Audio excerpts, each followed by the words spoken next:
Surah Mubarakat al-Fatiha.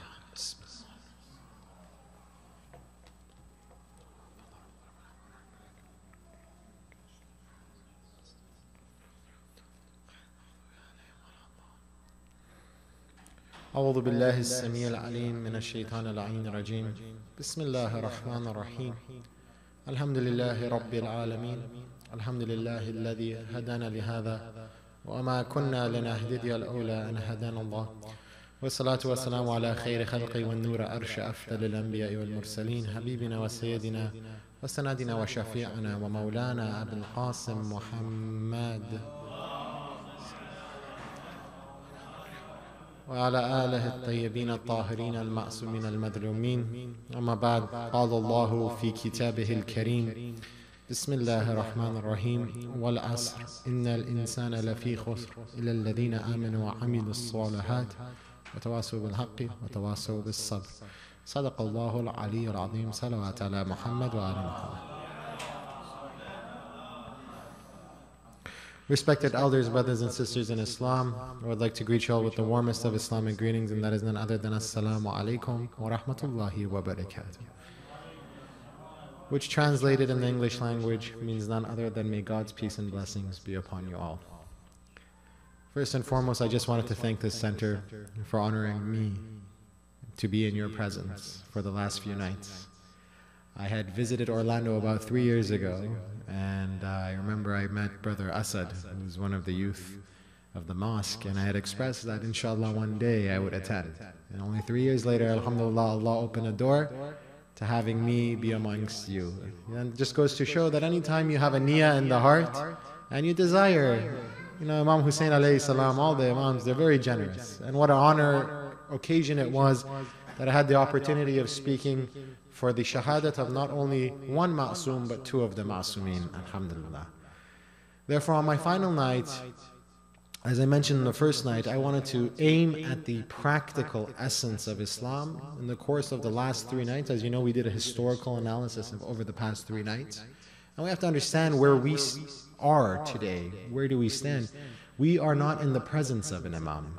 We are not as lucky as many of the people were, or perhaps we are luckier than them because they were in the presence of the imam but they did not acknowledge it. So we have 1100 years to reflect on the mistakes that the individuals did with the 11 imams, so that when the imam of our time comes, ajalallahu ta'ala faraja, sometime soon, we can look into history and understand our role towards the imam. And as you know, in the first night we discussed the idea that the Holy Prophet had been almost eternally lost had it not been for the Ahlul Bayt alayhi salatu wasalam. And more specifically, thanks to the severed head of Imam Hussein alayhi salam, that thanks to Imam Hussein, the Muslim Ummah awoke to realize that the Khalifa of the time is not a source of divine wisdom. And therefore you find in the Tariq of Islam, scholarship only began after the death of Imam Hussein alayhi salam. Without the severed head of Imam Hussein, never would they have been scholars even in the respected fiqh of the brothers of Ahl Sunnah like Abu Hanifa, Muhammad ibn Idris al-Shafi'i, Ahmad ibn Hanbal, Malik ibn Anas. And of course they were all students of none other than the 6th Imam, Imam Ja'far al-Sadiq, salawatullah alayhi.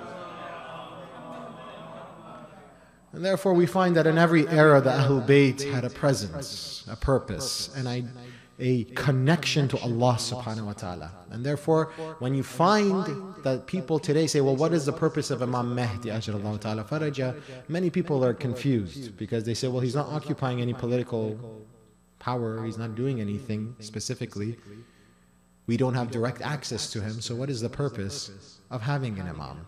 As you know, in the Quran, Allah subhanahu wa ta'ala says, Bismillah ar-Rahman ar-Rahim, Ya ayyuha alladhina amanu, ati Allah wa ati Rasulih wa ulil amri minkum. Allah gives a commandment that does not specify a certain time, an eternal divine commandment that says, O you who believe, O you who have iman, as we discussed last night, O you who love Ali, obey Allah, obey the messenger and the ones of authority amongst you. Therefore, there has to be an authority of Allah subhanahu wa ta'ala present on this earth at all times. For if we wanted to say that this Allah of ours is a merciful God, unlike any other God that can be described, We have to understand that Allah, when He bestowed upon this earth Adam and gave him the knowledge and the wisdom from the heavens, He never took it back.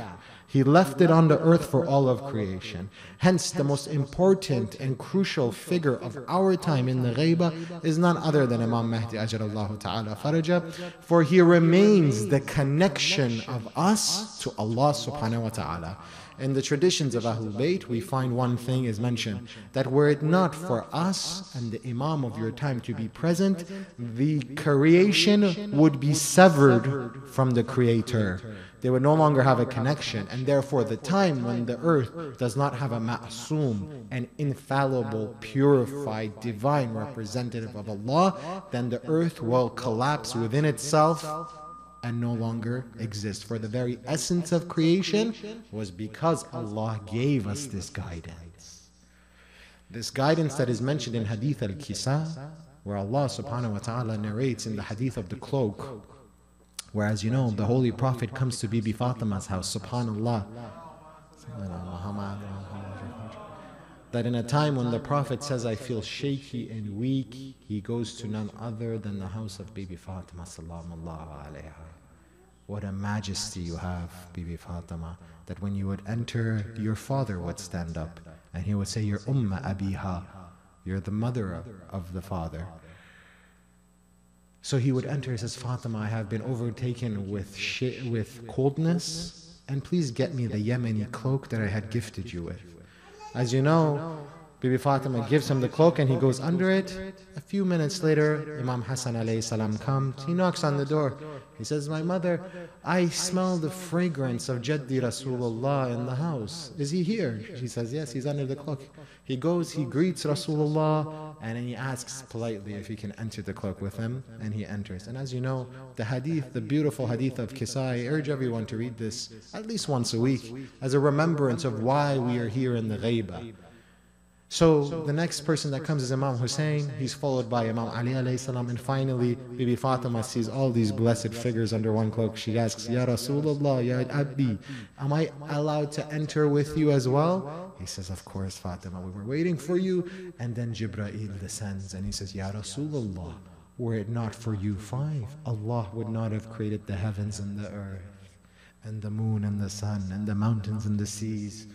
Who is it that these five individuals that Allah describes, what does it mean? Does He mean He created all of existence for them? No. He created all of this because of them. For without a creation like that, it would be unmerciful for Allah to create all of us without their wisdom. Salawat Muhammad wa ala Muhammad. And therefore in the Ghaibah we understand one fundamental point, that where if the Imam was not present, and were it not for the du'as of the Imam, such opportunities such as this would not have been provided to us, where we, as a fellow Shias of Ali, engage in the remembrance of Allah subhanahu wa ta'ala under an Imam Barga like this in Florida. The position where we stand today is a very difficult one, in the sense that nobody could have perceived that after the Holy Prophet's death, things would lead to one to another, and then the human being would be enslaved will be completely enslaved for generations to come, either enslaved by their own ignorance or being enslaved by pieces of paper you earn today. The very income you make today has enslaved you. Now, how many times people say, these are pieces of paper you're working for, but then you say, but I have to make a living, so I have to earn these papers in order to make a living.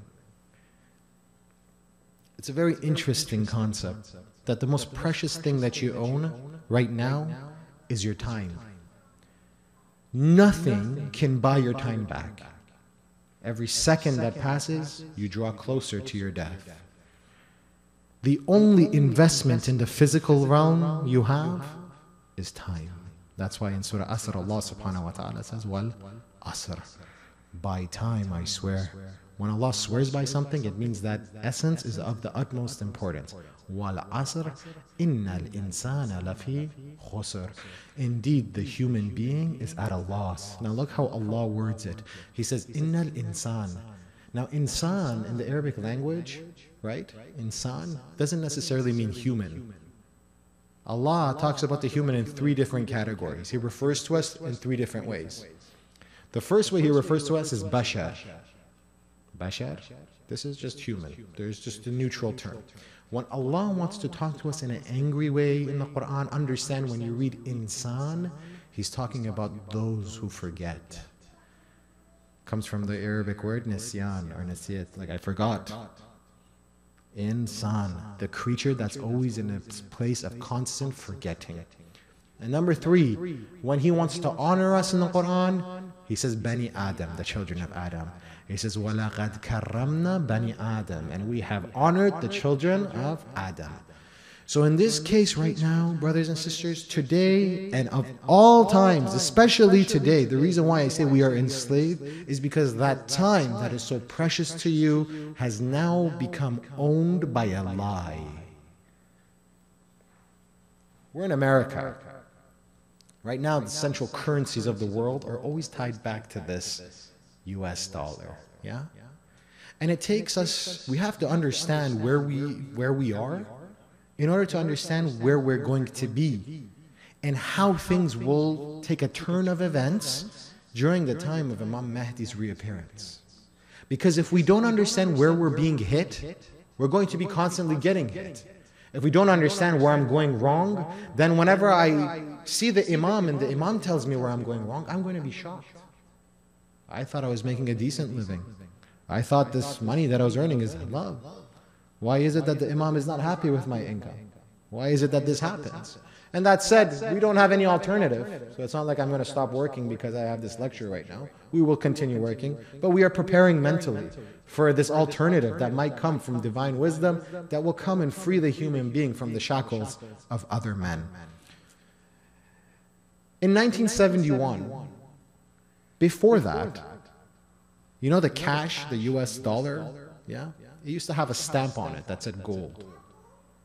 Have you guys ever seen the older dollar? I don't know if you guys have seen it. That cash, that bill you had, was a check. You know, you write a check for someone, and usually today, you write a check, a piece of paper, you go take it to the bank, and that piece of paper gives you more pieces of paper. Back then, before 1971, that dollar bill was a check that when you would take it to the bank, you know what you could claim with it? Gold. Now the interesting thing about gold is that you can't print it. You can't destroy it. And it's been around since the ancient civilization. So in a world that's got limited amount of funds, it gives each of you equal opportunity to earn money. You ever hear the saying, the rich get richer and the poor get poorer? That's the society you live in today. Why did that happen? What happened? See, one thing that you're not allowed to learn in school, brothers and sisters, is understanding the financial system. The next thing you're not allowed to learn about is God. Coincidence? Imagine in school you're not allowed to learn to get rich. We don't want to teach you that. We're not allowed to learn the taxing system. So when the IRS knocks, you go, wait, where did I go wrong? What did I do? Oh, doesn't matter. You messed up. Give us the money. Pay up. Next thing you know, you're paying $10,000. You don't even know how it even happened. The calculations don't even make sense, and your accountant can't even help you. I hope that never happens to anybody. Anyways, the system that you've been taught in teaches you everything except two things. The financial system, banking, taxes, and number two, God. Why? Henry Ford, you know the Ford Motors? Henry Ford, he says if people understood the financial system, there would be a revolution by the morning. SubhanAllah, sometimes I say hadith, now look who I'm quoting, Henry Ford, the owner of Ford Motors.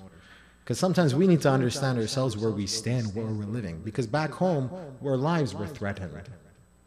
Today, we are brought up in a position where we feel like we're not threatened by anything. But every single second, your soul is being threatened. And it's being hurt. And that's why there's an epidemic like depression on the rise. Our youth are getting involved with drugs, constantly having addictive behaviors that even in our day back home, we never used to have this kind of addictiveness. What happened that the youth has lost faith in coming to the Majlis, that has lost faith in the system, that has lost faith in the world, that after depression and after drugs, number 3, suicide. Because the soul no longer knows where to go. Because all the doors have been closed on this special thing that no other creature has. This soul of yours. So, 1971 comes, during the time of the World Wars. And you know, war costs money. If you don't have enough money, you're going to lose the war. 1971 comes, and President Nixon, at the time, comes and says to the people, you know that check that you have, that $1 bill, $1 equals X amount of gold?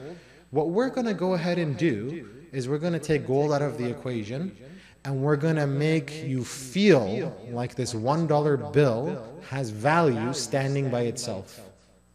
Are you following me? Not anymore? One more time.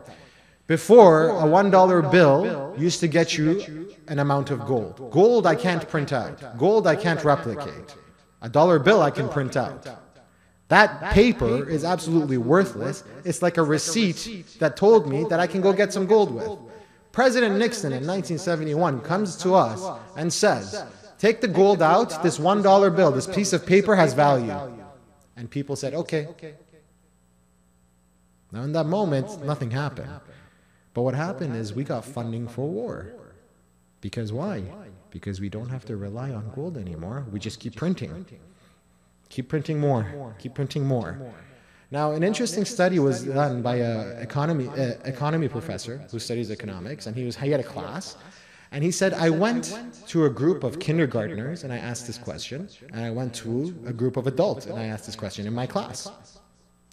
He went up to them and he said, I have $100 American. I have $100 of Monopoly money. You know Monopoly, that board game kids play? Fake money, right? And I have coins. Gold coins. He asked the kindergartners which one of these is different. Kindergartners said the coins. Right? They said, well, the coins obviously aren't paper. The adults said the US dollar. He said, why? It's because the US dollar has more value. A couple of gold coins, $100 here. Look at the human mind and how it can be manipulated in a system that you will genuinely believe that a $1 bill has less value than a $100 bill when it has just only a print that's different. It's the same thing. It doesn't have more weight. There's no more expensive print on it. It's the same thing. You're just taught to believe that a piece of paper can give you value. And ultimately, what we do is we have this lie, and we sell it, for example. We give this lie to Brazil, and we get coffee beans. We give this lie to, for example, Dubai, and we get oil. We give this lie to X, Y, and Z country, and we get stuff in return. And guess what? People believe it. Now, here's the only issue with that, because ultimately, it sounds good if I can just print more money and I can spend it and get things done and use it for the way of Ahlul Bayt and work hard for my family. There's only one tiny problem with that. The more you print, the less value it has. So, for example, 20 years ago, a loaf of bread was worth 25 cents. How much is it worth today? $2.50. In 20 years, your dollar dropped. You know, the dollar just ain't what it used to be. That's what they tell us, right? The dollar is not as strong as it used to be. So let's say right now you're saving money. The more you save, the more you lose. Because as time progresses, things keep getting more expensive. Why? Because we keep printing more. And the more we print, we have to get rid of it somehow. So we have to make things more expensive. And the more you work, the more you're working, and the more you're saving, the less your time is worth. Because your time is the most expensive thing. But if you're making $20 today, 10 years from now, $20 an hour is nothing. Back then, what was minimum wage? When we first moved to America, what, $2.75? People were getting by on that. Right now, it's $8, $9. inflated, but everything has gone up exponentially more. So on the first level in Akhir al-Zaman, brothers and sisters, you're working for paper. As of 1971, we are working in an unequal society where paper is dominating you, and you're ready to sell your akhirah for that paper, because that's all that matters. Number two, education system comes and tells you, if you do bad on a test, you're foolish, you're dumb, you're not good enough. When in reality, our children are going to school and taught to memorize, but they're devoid of passion. Because this child is not being taught in a specific way that might be catered to the needs of that child. You're just thrown in a classroom with a bunch of other kids. Some kids might have a higher intelligence quotient, they might have a higher IQ, and the other kids may not. Maybe one of them is dyslexic. Do you know how many years dyslexia went undetected? Where when they look at words, the words are moving around in their mind and they don't know what to do. But these kids who have dyslexia are gifted in so many other aspects of life, but then they're held back. So on the level of schooling, it's a cookie-cutter school program that's only catered to a certain intelligence level. And then when they grow up, I had a university friend that unfortunately last year I heard he committed suicide and he was on the way to medical school. You know, when I spoke to his parents and his friends, because I had lost touch with him for a while, he was a brilliant, I think his average was 3.8, 4.0. He just said the stress of school got to him. He just couldn't do it anymore. Too many hours of studying, feeling hopeless. Some professors used to come to class and say, my goal is to make sure you get a 60%. It was too hard for him. He took his own life. And I tell you, that was one of my first friends I ever made. And I lost him. And you wonder, how does that happen? That the human gets to a point where they devalue themselves to this extent that they don't want the gift of life. They ask the Holy Prophet, Ya Rasulullah, is it okay that I pray that Allah brings my death quicker? Is it okay? Rasulullah says, do not wish for such and such, for indeed the only investment you have in this dunya is the life that you've been granted. And if you are a good person, stay alive, for this world will remain good because you're a good person.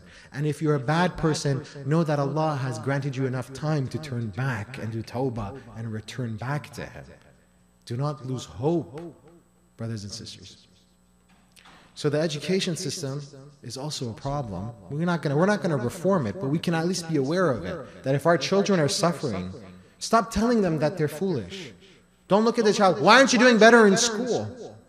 Don't belittle the child. Take him for extra care. See if he's understanding. You know, quick things people can pick up. If you just study a lot of the mental health journals. For example, people with dyslexia, by the way, my major in undergrad was health sciences and kinesiology. So I'm not speaking from Hausa, I'm speaking from academic level. One thing that kids with dyslexia have is that they have a strong, really strong essence for justice. If you see your kid is always like, that's not fair, I could have done better, you know? Try and test him, see how fast he can read. Maybe he can read differently. People with dyslexia, right? Maybe they're not fast at reading Quran. The Quran is much harder to read than the English language. The dots are going all over the place for them. They say ba instead of na. They say kha instead of ja. So many children suffer this. But we don't know how to fix it.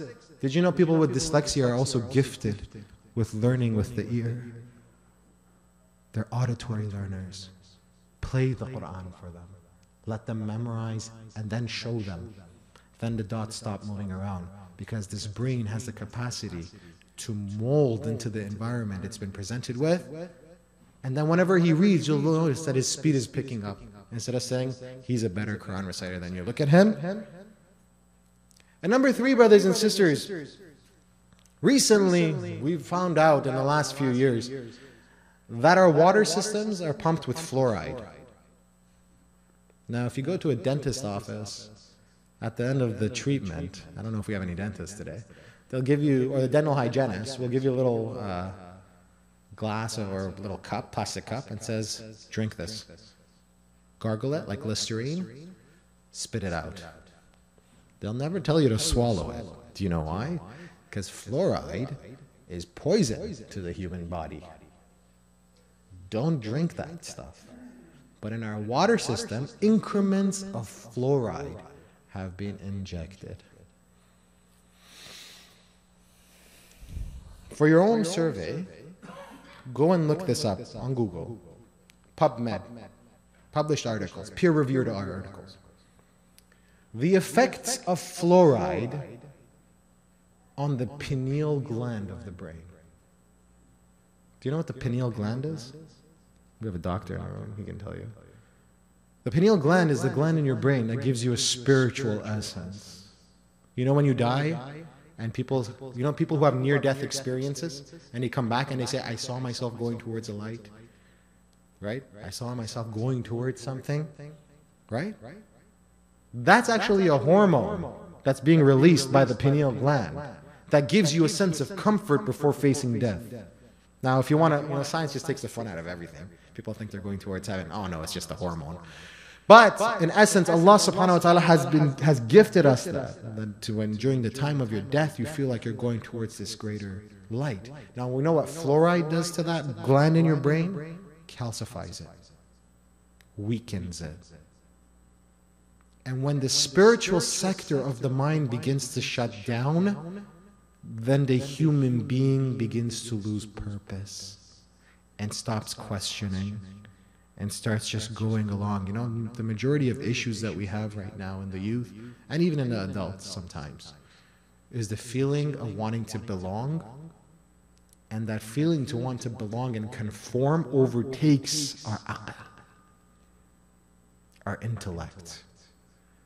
And therefore we are subjected to so many issues that on the first level you'll work and work and work, and as you earn and earn and earn, that dollar that you're holding onto gets less and less and less in value. So that means your time that's being invested is in a constant state of depreciation. You buy a car, it goes off the lot, it already lost half its value. 0 mile car, take it off the lot, bring it back, oh, you just lost $10,000. You buy a phone, the latest iPhone. I just bought the 7, like just last year or something. Now the X5, XR, I don't even know what they're called anymore. All of a sudden the phone that I bought is obsolete. Recently we found out that Apple slows down the phones on purpose. It's to make you to buy the newer model. Because, oh my God, everybody has the 10 and the 11 and the 12 and the 13. It keeps going.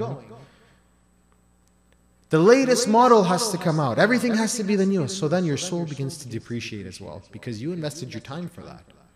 And it just keeps wanting more. And it keeps wanting more. And it's trying to satisfy something that can only be satisfied. If you notice, the human being feels never satisfied. It never feels satisfied with itself. Because the only thing that will quench the human soul is the very infinity of Allah subhanahu wa ta'ala. And if Allah subhanahu wa ta'ala is not the primary purpose behind every action, then that thing that you're investing so much towards will come to haunt you. That if the end of whatever action you do does not have Allah subhanahu wa ta'ala attached to it, if every intention, and that doesn't mean you have to do that, but just keeping it at the back of your mind, that this action I'm going to do is for the sake of Allah subhanahu wa ta'ala, and you condition your mind like that, then you won't feel devalued every step of the way. So number one, the financial system consistently devalues you. Number two, the education system tells you you're foolish if you make mistakes. Whereas in business, for example, a businessman will come and tell you, I made so many mistakes until I got here. Mistakes are what gave me wisdom. And therefore, when you make mistakes in school, if you feel like you can't learn a certain way, that's fine. Try harder, come back, and don't let one test make you ruin your life and drop everything. So what? You weren't made to be a doctor. It's okay. Now look for something that you can be. Everybody has a strength within themselves. And sometimes we have to hear it. As much as I'd love to come tell you history lessons, sometimes we need to hear it. And number three, Chemically, your brain composition, the chemical brain composition of the human is in a constant state of being shifted and messed up. To the extent that even the spiritual sector, don't call me a conspiracy theorist, you can go look up the scientific journals out there, that even the spiritual sector of the brain is being attacked. So that ultimately the human is being grown to just go with what society says. But I tell you, one thing that can never be accounted for, that nobody saw coming, that to this date bothers so many people, was Imam Hussein alayhi salam. Who would have thought that a man being killed in the desert 1400 years later would cause this spiritual energy to come across the entire world, where even in Arba'in, 27 million people from around the world go towards a desolate desert like Karbala that does not even have a stable infrastructure, and we don't even know how these people are being fed and where the food is coming from. How does this happen? How does it happen that right now, I can count how many people are in the room, but on the Dhuhr of Ashura, there are so many people that it goes all the way to the parking lot? Who calls you to come? We have a tradition from Al-Nakhil, a man by the name of Nakhil, during the time of Imam Ali alayhi salam. When Imam Ali was in Kufa during his Khilafah, as you know, Imam Ali would lead Salat in Kufa. And this man, Nakhil, he got sick one day. So he couldn't go attend Salat Jama'ah. And he was a lover of Imam Ali, but he never introduced himself. He was very shy to go in front of Asadullah al-Ghalib. This man, the hero of Arabia, how can I go and say hi? He was very shy to go towards the Imam. So he falls sick and he misses Salat al-Jama'ah 1 day, 2 days, 3 days. On the 4th day, he got tired, he got upset. He got up, and even though he had a severe fever, he comes to walk out of his house, and his wife says, "But Nakhil, you're sick." He says, "I can't stand one more day being away from the Salat al-Jama'ah of Imam Ali alayhi salam. I need to go pray behind him." So he goes and he forces himself to pray in that sick state. On his way out, he hears a man call him, "Oh Nakhil, thank you for coming today." He turns around. He says, "It's Amir al-Mu'mineen alayhi salam." He says, "You know my name?" He says, "Of course, Nakhil, I know all of my followers' names. And if you're wondering why you came today, it's because I missed you. Therefore, I made the winds and the air change in a way to make you feel motivated to come. I wanted to come see you. I wanted to hear your voice again. I wanted you to be behind me. Salawat ala Muhammad wa ala Muhammad." Sometimes we're sitting here, sometimes we're at work, all of a sudden we get an urge to go to Karbala. You don't know why. Sometimes you want to go to Mashhad. You don't know why. Want to go to Qadamain, Samarra. My teacher always said, don't think it's because you want to go. It's as if you've gone for a while and your father misses you. He calls you, "Where have you been? You don't call me anymore. Come, I want to come see you." Go sit in the shrine and just sit there. You don't even have to do a dua. Just sit there. You ever see in science class, you take a paper clip and you keep rubbing it against the magnet, eventually the paper clip starts getting magnetic properties? Go and sit there in the shrine. If you can't go to the shrine, come to the Husayniyah. Come to the Imam Barakah. Sit there. You may not feel anything, but it's already having an effect on you. Just sit there. Then they come and blow our shrines up. Then they come and attack us. Just in Ziyarat Arba'in this year, I was notified by one of the Mawakib that there were men dressed as women with suicide bomb vests attached. And they had worn a chadur, an abaya to cover it. And alhamdulillah, they were exposed and they were gotten rid of. But why? Since when has the love of Hussein become a crime in this world? That today, they are consistently killing the Shias of Imam Ali alayhi salam, the Shias of Imam Hussein alayhi salam, the lovers of Ahlul Bayt alayhi salam. Ask yourself, do we have weapons to be afraid of? Do we have violent tendencies? Did our Imam go pillaging villages? Did they kill someone? Did they take anyone's rights? Why is it that Imam Ali alayhi salam says, "Ma dhiltu madhluma"? All my life I was oppressed. Hayatana wa mamatana. In this life and even in my death, Who is Ali that his followers, his children have to be oppressed till today? Do you know why? Do you know what they're scared of? They're not scared of your weapons. You don't have any weapons. They're not scared of your ferocity. They're not scared of your anger. They're scared of when you do this. What is it with the followers of Hussein? That year after year, not only do they come, but the numbers increase. In 2014, when ISIS struck Mosul, they thought this year's Arba'in, no one's going to come. Instead, Shias came, record-breaking numbers. It was a jawbreaker. Because they still don't understand what is it with the followers of Hussein that crave death. Death in the way of Hussein and no to humiliation. And therefore, brothers and sisters, in America, we are aware of where we stand. Even in Canada, we have similar circumstances where I come from. We're aware, and I didn't give you this lecture to depress you. I gave you this lecture for you guys to be aware of your surroundings. But there's always light at the end of the tunnel. You know why? And I'm going to conclude with this point, inshallah. Because your message, your rasala is Muhammadi. Your command is Alawi. Your generosity is Hassani. Your honor is Husseini. Your patience is Zainabi. Your prayer is Sajjadi. Your fiqh, your jurisprudence is Baqiri. Your aqidah is Ja'fari. Your patience is Kadhimi. Your compassion is Radawi. Your forgiveness is Taqawi. Your ziyarat is Naqawi. Your perspective of this world is Askari. But let the world hear the Shia say that our hope is Mahdawi.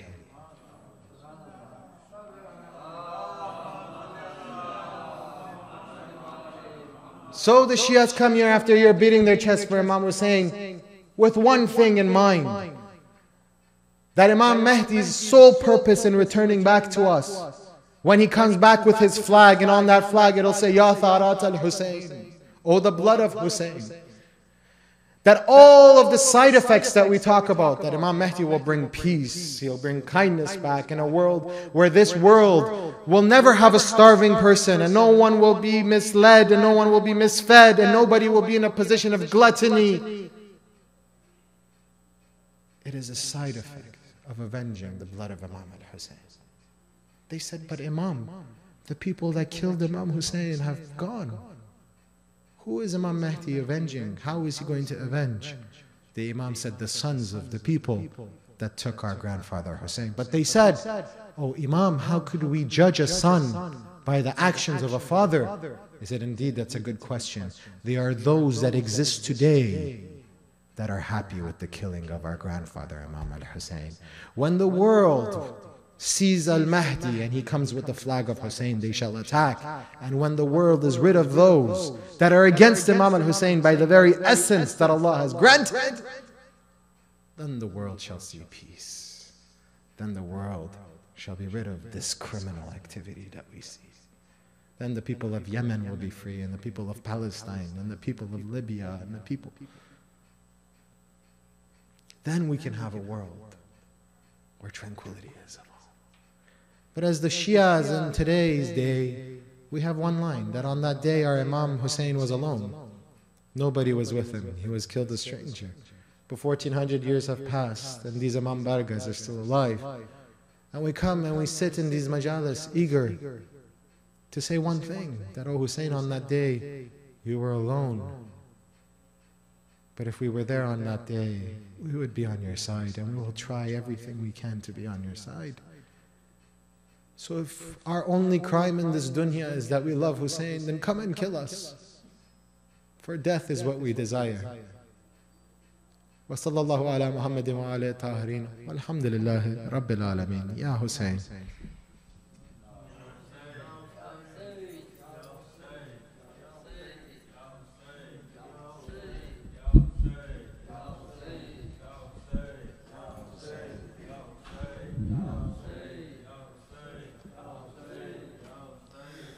نعلم ना चचा ना शहे Karbala, शाम हो गई ना अलाम ना चचा ना शहे करबला, शाम हो गई ना अलाम ना चचा ना शहे करबला। जो भी घर से गया फिर ना वो आ सका, शाम हो गई ना अलाम ना चचा ना शहे करबला, शाम हो गई। राह तकती रही आस ही आस में, कट गया दिन सी शिद्दते प्यास में। कोई आया नहीं जाने क्या हो गया, शाम हो गई ना अलाम ना चचा ना शहे करबला, शाम हो गई। पानी लेने गए देर कितनी हुई, दिन ढला चचा शाम गम आ गई। खुश्क है चचा मेरा अब तक गला, शाम हो गई ना अलाम ना चचा ना शहे करबला, शाम हो गई। किसको आवाज दूं हक के मैदान में, कौन है जो सुने इस बियाबान में। दे रही हूँ तुम्हें जाने कब से सदा, शाम हो गई ना अलाम ना चचा ना शहे करबला, शाम हो गई। जो भी घर से गया वो न फिर आ सका, शाम हो गई ना अलाम ना चचा ना शहे करबला। या हुसैन या हुसैन या हुसैन या हुसैन या हुसैन या हुसैन या हुसैन या हुसैन या हुसैन या हुसैन या मोहम्मद व आले मोहम्मद सल्लल्लाहु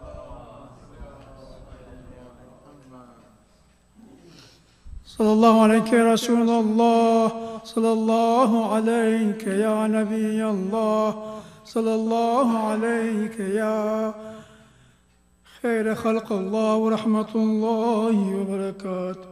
अस्सलामु अलैका या मौलाई या अबा अब्दुल्लाह व अला अल-अरवाह अल्लती हल्लत बिफ़नाइका, अलैका मिन्नी जमीअन सलामुल्लाहि अबदन मा बक़ैतु व बक़िया अल-लैल व अन-नहार व ला जअलहु अल्लाहु आखिर अहदी मिन्नी लिज़ियारतिकुम। अस्सलामु अलल हुसैन व अला अली इब्न अल-हुसैन व अला औलादिल हुसैन व अला अस्हाबिल हुसैन जमीअन व रहमतुल्लाहि व बरकातुहू।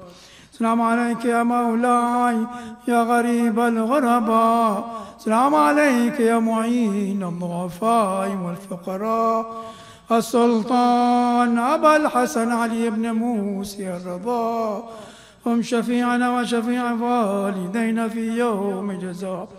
السلام عليك لآبائك السبعة وأبنائك الأربعة جميعا ورحمة الله وبركاته. السلام عليك يا مولاي يا صاحب العصر والزمان. السلام عليك يا شريك القرآن. السلام عليك إمامنا وإمام الإنس والجان. عجل الله تعالى فرجك وسهل الله مخرجك يا سيدي روحي وأرواح العالمين لمقدمة ترابك الفداء يا ابن الزهراء. اللهم صل على محمد وعلى آله عجل فرجك.